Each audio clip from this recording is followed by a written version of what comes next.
আমরা আহ্বান জানাতে চাই আমাদের অনাবাসিক ভাই বন্ধুদের প্রতি, আপনারা যাকে খুশি তাকে ভোট দিন, কিন্তু 9 তারিখ প্লিজ প্লিজ ভোট দিতে আসুন। আপনারা ভোট দিতে আসলে গোটা ইকুয়েশন বদলায় যাবে। এখানে যত সমীকরণ হচ্ছে এই সমীকরণগুলা কিচ্ছু দাঁড়াবে না। এখানে স্বাধীনতা বিরোধীরা একটা প্রশ্নেও দিতে আসতে পারবে না। আর ভোটারদের প্রতি একটাই আহ্বান জানাবো, যারা আমাকে ভোট দিবেন না তারা তো আমাকে ভোট দিবেন না, তাদেরকে নতুন করে বলার কিছু নাই। কিন্তু অনেক মানুষ আছেন যারা আমাদেরকে পছন্দ করেন, আমাকে ব্যক্তিগতভাবে পছন্দ করেন, কিন্তু এই চিন্তা করতেছেন যে যেই প্রার্থী আসলে আমার পর্যন্ত, আমার দ্বার পর্যন্ত এসে পৌঁছায় নাই, সেটি নির্বাচিত হওয়ার পর আমার পর্যন্ত এসে পৌঁছাবে, তার নিশ্চয়তা কি? আমি শুধু এটুকু বলতে পারি, আমার শেষ 5 দিন আমি প্রস্তুতি নিচ্ছিলামই, যাতে করে আমি শেষ মানুষটা পর্যন্ত পৌঁছাইতে পারি, শেষ যে শিক্ষার্থীটা, সেই শিক্ষার্থীটা পর্যন্ত আমার যে রিচ, সেই রিচটা করতে পারি। কিন্তু আমার শারীরিক অসক্ষমতার কারণে আমি সেটা পারি নাই।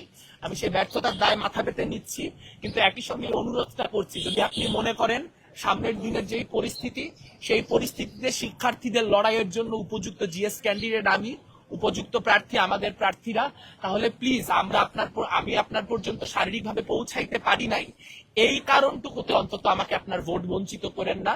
যদি মনে করেন আমি যোগ্য প্রার্থী, তাহলে অন্তত এই গ্রেসটুকু আমাকে দিন। আমি সামনের দিনে জিতি আর হারি, আপনাদের পর্যন্ত, এই বিশ্ববিদ্যালয়ের 40,000 শিক্ষার্থী পর্যন্ত জনে জনে পৌঁছানোর যেই দায়, সেই অঙ্গীকার, সেই ওয়াদা আমি এখানে বসে করলাম।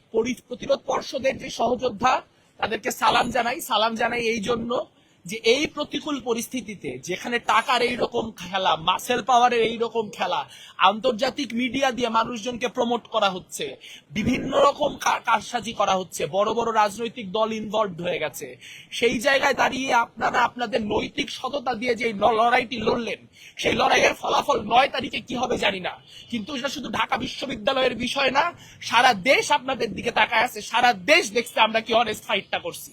এবং মানুষ যখন লড়ে, সে লড়াইয়ের ফল সে পায়, আজ হোক কাল হোক।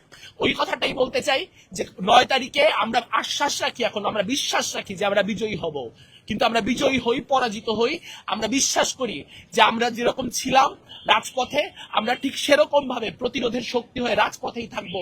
এবং যে ডাকসু যার দখলে যাক না কেন, রাজপথ যেমন হাসিনা আমলে আমাদের দখলে ছিল, ইউনূস আমলে আমাদের দখলে আছে, এই রাজপথ আমাদের রক্তে রঞ্জিত, এই রাজপথ আমাদেরই দখলে থাকবে।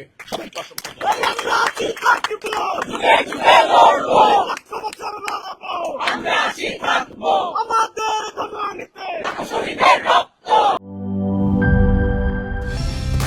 কালার এক্সপার্ট, জর্জ স্যাপ এবং মাইল্ড অন হ্যান্ডস টেকনোলজি সমৃদ্ধ অরিক্স ক্রিস্টাল ওয়াশ, আপনার লন্ড্রি এক্সপার্ট।